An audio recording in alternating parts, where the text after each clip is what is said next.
After a months-long fight, 2 News investigates can finally show you what police actually saw and found when they broke in the door at Ruby Franke's Springville home.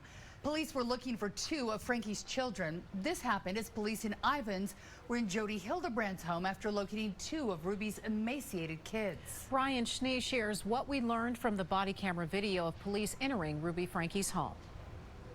This is all based on video from late August 2023. It's video that was released to a national media outlet on October 17th. And when we tried to get our hands on it, we were denied by Springville police. After appeals and a scheduled hearing with the State Records Committee, we received the video 182 days later.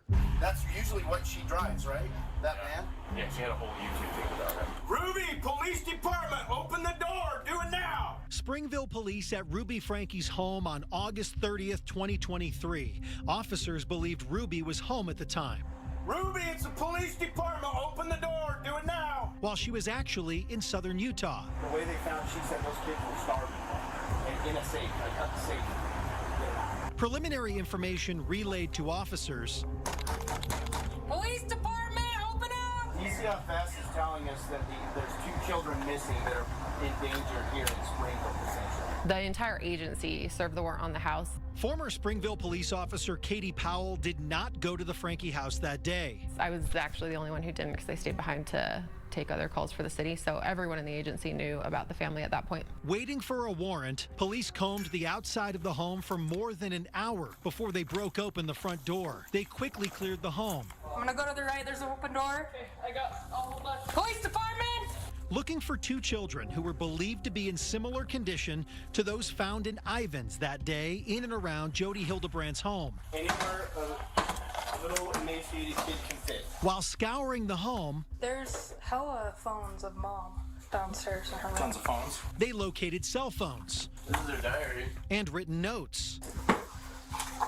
Oh, man. That officers quickly skimmed through. August 29th. Yesterday. Moving boxes scattered all around the house. So they are packing. I packed the computer, the grand room. So she's packing all the house by herself. At the end of it all, a broken door, but no children. I don't think a good father would have left their children for 13 months simply because their wife told them to. Former Springville officer Powell had interactions with Kevin, Ruby Franke's husband, and Sherry, Kevin and Ruby's oldest daughter, after Kevin called police. I got a call that someone was saying that their house was broken into.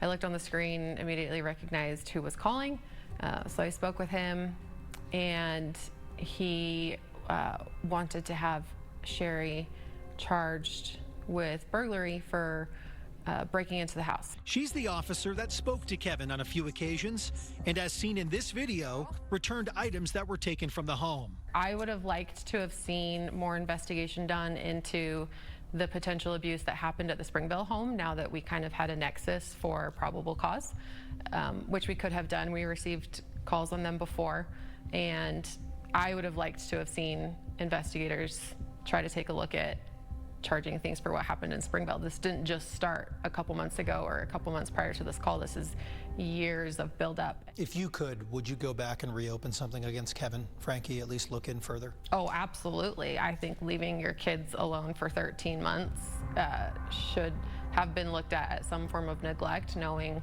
how Ruby was parenting. Ruby's 2 daughters were located that same day in a nearby American Fork home that belonged to Pam Botcher, who has not been charged in connection to this case.